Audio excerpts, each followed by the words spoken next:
बिस्मिल्लाहिर्रहमानिर्रहीम। हम chapter number 3 पढ़ रहे थे जी, वेव मोशन। नेक्स्ट हमारे पास मॉडुलस ऑफ इलास्टिसिटी। इलास्टिसिटी के मॉडुलस जो हैं वो 3 हैं। सबसे पहले यंग्स मॉडुलस है।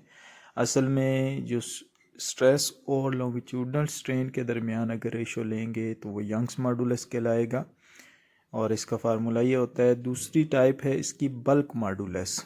ये रेशो होती है स्ट्रेस और वॉल्यूमेट्रिक स्ट्रेन के दरमियान में और इसका फार्मूला हमारे पास कुछ इस तरीके से है। उसके बाद नेक्स्ट हमारे पास जो है वो रिजिडिटी मॉडुलस है। ये स्ट्रेस और शेयरिंग स्ट्रेन के दरमियान रेशो कहलाती है जी।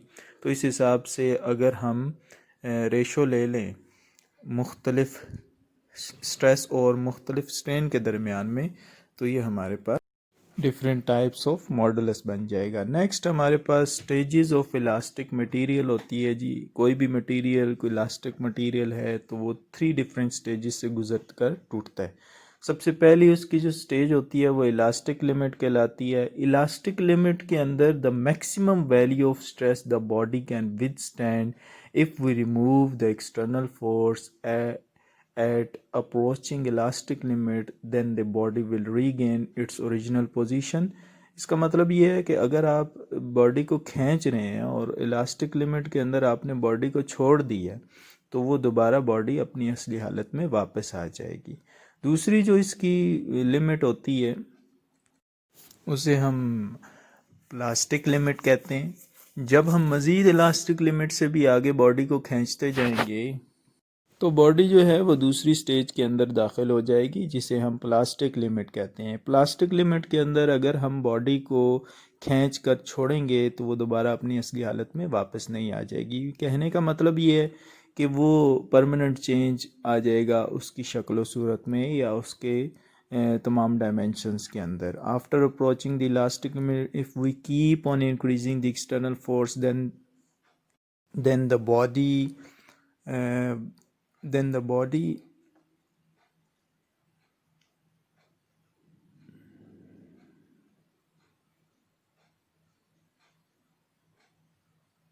reach the plastic limit. If we remove external force at this limit, the body will not regain its original position। Next जो स्टेज होती है वो ब्रेक डाउन पॉइंट होता है जी। और मज़ीद अगर हम फोर्स बढ़ाई जा रहे हैं तो हम आखिरी स्टेज में दाखिल हो जाएंगे और वो स्टेज ब्रेक डाउन पॉइंट होगा। After approaching the plastic limit if we keep on increasing external force then the body will break down at this stage into parts, यानी मुख्तलिफ हिस्सों में वो टूट जाएगी जिस बॉडी के ऊपर हम फोर्स लगाए जा रहे हैं। नेक्स्ट है हमारे पास डेफिनेशंस हैं कुछ। रीस्टोरिंग फोर्स हैं। रीस्टोरिंग फोर्स एक ऐसी फोर्स होती है जो बॉडी को दोबारा अपनी असली हालत में वापस ले जाती है।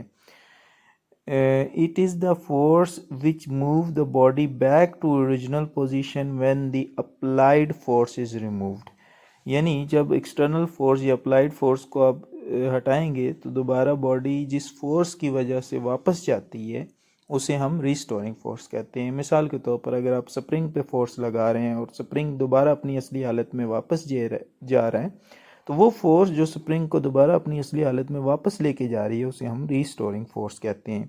नेक्स्ट स्प्रिंग कांस्टेंट है जी। हर स्प्रिंग की अपनी प्रॉपर्टीज़ होती हैं और एक स्पेसिफिक कांस्टेंट होता है जो डिफाइन करता है कि स्प्रिंग की इलास्टिसिटी कितनी है। उस स्पेसिफिक प्रॉपर्टी को हम स्प्रिंग कांस्टेंट कहते हैं। असल में ये रेशो होती है जो एक्सटर्नल फोर्स हम उस स्प्रिंग के ऊपर लगा रहे होते हैं और जो स्प्रिंग की लंबाई में चेंज आ रहा होता है वो चेंज कम भी आ सकता है, ज़्यादा भी आ सकता है। तो this is the ratio between external force acting on a body to the change in length of elastic body. Next हमारे पास है जी vibration. Vibration it is the complete round trip of the body about its mean position. कोई भी body है तो वो अपनी इनिशियल पोजीशन के गिर्द एक पूरा चक्कर अगर मुकम्मल कर रही है तो उस पूरे चक्कर को हम वाइब्रेशन कहते हैं। यानी पेंडुलम अगर एक रेस्ट की पोजीशन के गिर्द अपना एक पूरा चक्कर मुकम्मल करता है तो उसे हम 1 वाइब्रेशन कहेंगे। टाइम पीरियड है next. It is the time required to complete 1 vibration. यानी एक वाइब्रेशन या एक चक्कर मुकम्मल करने में जितना वक्त दरकार होता है उसे हम टाइम पीरियड कहते हैं। नेक्स्ट फ्रीक्वेंसी है जी, it is the number of vibration of body in 1 second. एक सेकंड में जितने चक्कर मुकम्मल होते हैं उसे हम 1 वाइब्रेशन कहते हैं जी। यानी बॉडी एक सेकंड में जितनी दफ़ा वाइब्रेट करती है उसे हम फ्रीक्वेंसी कहते हैं। नेक्स्ट हमारे पास डिस्प्लेसमेंट है। मीन पोजीशन या रेस्ट की पोजीशन से लेकर किसी भी पोजीशन तक का जो फासला है उसे हम डिस्प्लेसमेंट कहते हैं। It is the distance of vibrating body from mean position to any extreme position, उसे हम डिस्प्लेसमेंट कहते हैं। और ये दरमियानी डिस्टेंस होता है जी।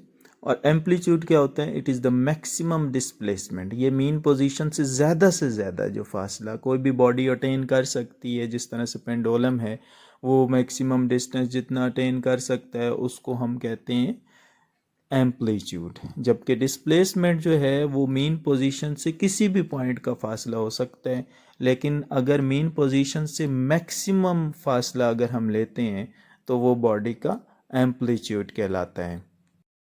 नेक्स्ट है हमारे पास बहुत इंपॉर्टेंट टॉपिक है, that is simple harmonic motion, जिसको उर्दू में सादा मौसीकाई हरकत भी कहते हैं। ये एक स्पेशल टाइप ऑफ मोशन होती है जिसके अंदर बॉडी एक ख़ास तरह की मोशन करती है। It is the vibrating motion in which vibration is directly proportional to displacement and is always directed towards the mean position। इसके दो हिस्से हैं। पहले हिस्से, डेफिनेशन के पहले हिस्से में वो ये कह रहे हैं कि ये वाइब्रेटिंग मोशन होती है, यानी वाइब्रेटरी मोशन होती है, जिसम वाइब्रेट करता है, जिसके अंदर वाइब्रेशन जो होती है वो डिस्प्लेसमेंट के डायरेक्टली प्रोपोर्शनल होती है। कहने का मकसद ये है कि जितने ज़्यादा डिस्प्लेसमेंट होगा मीन पोजीशन से या रेस्ट की पोजीशन से, उतना ही ज़्यादा एक्सेलरेशन या वाइब्रेशन पैदा होगा। तो डायग्राम में अगर देखा जाए तो पेंडुलम की दो पोजीशनें हैं, एक पोजीशन ए है और दूसरी पोजीशन बी है। अगर आप ए पोजीशन से इसको छोड़ेंगे तो इसके अंदर पैदा होने वाली वाइब्रेशन कम होगी, जबकि बी पोजीशन पे जब आप छोड़ेंगे तो इससे पैदा होने वाली जो वाइब्रेशन होगी वो ज़्यादा होगी। तो पहला पॉइंट तो ये है कि जो वाइब्रेशन पैदा होगी बॉडी के अंदर वो डायरेक्टली प्रोपोर्शनल होगी डिस्प्लेसमेंट के। आप मेन पोजीशन से जितना ज़्यादा डिस्प्लेस करेंगे उसको, उतनी ज़्यादा उसकी वाइब्रेशन होगी या उतनी ज़्यादा उसके अंदर जो है वो एक्सेलरेशन पैदा होगी। डेफिनेशन का दूसरा जो पॉइंट है उसमें वो ये कह रहे हैं and is always directed toward mean position, यानी वाइब्रेशन की जो सिमत होगी या एक्सेलरेशन की जो सिमत होगी वो मीन पोजीशन की तरफ रहेगी। अगर हम पेंडुलम को छोड़ेंगे तो वो वाइब्रेट करेगा, लेकिन आखिरकार वो मीन पोजीशन या रेस्ट की पोजीशन पे पहुंचने के बाद उसकी वाइब्रेशन ज़ीरो हो जाएगी। इसका मतलब ये है कि उसकी वाइब्रेशन की जो सिमत है वो मीन पोजीशन की तरफ ही रही है। सिंपल हार्मोनिक मोशन करने के लिए दो चीज़ें ज़रूरी हैं। पहली चीज़ तो ये है कि उसकी वाइब्रेशन जो है वो डिस्प्लेसमेंट के डायरेक्टली प्रोपोर्शनल हो, और दूसरी चीज़ ये है कि उसकी वाइब्रेशन की जो सिमत हो वो मीन पोजीशन की तरफ ही होनी चाहिए। नेक्स्ट है जी हमारे पास characteristic of simple harmonic motion. Simple harmonic motion की खसूसियात क्या हैं? सबसे पहली खसूसियत तो ये है कि ये वाइब्रेटरी मोशन होती है, it is a vibratory motion. दूसरी खसूसियत ये है कि the motion of body is always directed toward the mean position, यानी उस मोशन की जो डायरेक्शन है वो हमेशा मीन पोजीशन या इनिशियल पोजीशन की तरफ रहती है।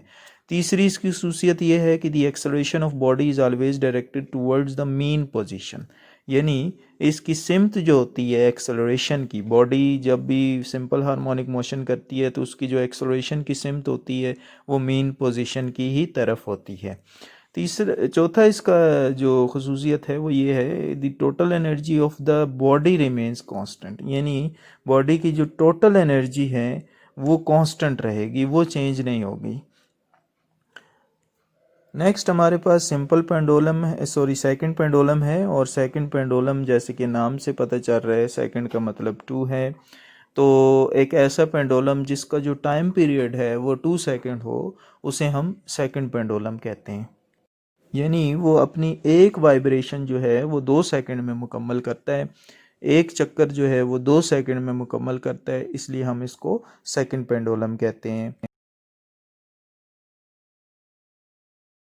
नेक्स्ट हमारे पास बड़ा इंपॉर्टेंट टॉपिक है, दैट इज़ रेजोनेंस, या उर्दू में इसको हम गुमक भी कहते हैं। गुमक एक ख़ास प्रोसेस है जिसमें किसी भी बॉडी पर अगर आप फोर्स लगाते हैं, वो फोर्स किसी भी सूरत में हो सकती है, वो फोर्स साउंड की सूरत में भी हो सकती है, वो फोर्स वाइब्रेशन की सूरत में भी हो सकती है, और उस फोर्स की वाइब्रेशन का टाइम पीरियड अगर जिस्म की कुदरती टाइम पीरियड से मैच कर जाए तो उस सूरत में जो बॉडी है वो ज़्यादा तेज़ी के साथ वाइब्रेशन शुरू कर देती है। ये जो अमल है जिसमें एक्सटर्नल फोर्स की वजह से पैदा होने वाली वाइब्रेशन मैच करती है नेचुरल वाइब्रेशन के साथ बॉडी की, और बॉडी का जो वाइब्रेशन है वो इंक्रीज़ हो जाती है, तो इस प्रोसेस को हम कहते हैं जी resonance. When a force applied on a vibrating body has time period equal to the natural time period of the body, then amplitude of vibration increase. This is called resonance. ये natural time period असल में कोई भी body हमें नज़र जैसे आ रही होती है वो वैसे नहीं आ रही मतलब होती वैसी नहीं है।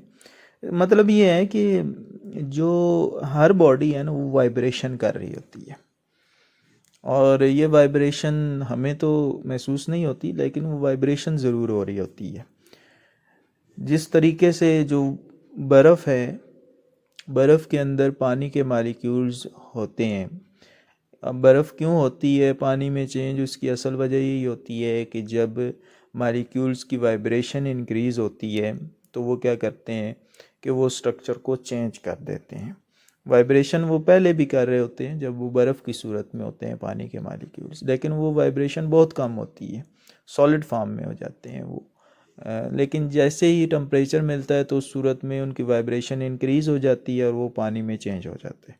सेम इसी तरीके से हर बॉडी का एक नेचुरल टाइम पीरियड होता है वाइब्रेशन का। हर बॉडी वाइब्रेट कर रही होती है तो उसका अपना एक टाइम पीरियड होता है कि जिस हिसाब से वो वाइब्रेट कर रही होती है, उस टाइम पीरियड को हम नेचुरल टाइम पीरियड कहते हैं। तो अगर बॉडी के ऊपर आप फोर्स लगाते हैं और वो फोर्स जो है वो बॉडी के नेचुरल टाइम पीरियड के साथ मैच कर जाती है, तो उस सूरत में क्या होता है कि बॉडी का जो वाइब्रेटिंग एम्पलीट्यूड है वो इंक्रीज़ हो जाता है, यानी वो ज़्यादा ज़ोर के साथ, ज़्यादा तेज़ी के साथ जो है वो वाइब्रेट करना शुरू कर देती है। ये जो प्रोसेस है इसे हम रेजोनेंस कहते हैं। यहाँ पे 2 एग्जांपल इसकी मैं आपको दूंगा।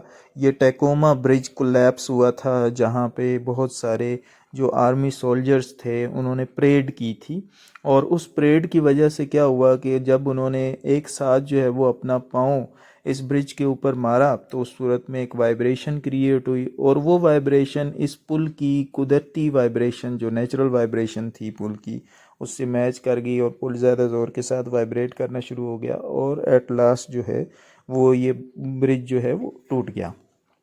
दूसरी बच्चा जब झूले लेता है तो उस सूरत में भी रेजोनेंस का प्रोसेस होता है, और बच्चा जब झूले लेता है तो वो सबसे पहले क्या करता है कि टांगों की मदद से झूले को पीछे लेके जाता है, और फिर उसके बाद अपने आप को फ्रीली आगे की तरफ छोड़ता है, और जब वो आगे की तरफ जाता है तो उस सूरत में अपनी टांगों को आगे की तरफ धकेलता है ताकि मैं ज़्यादा से ज़्यादा आगे जा सकूं।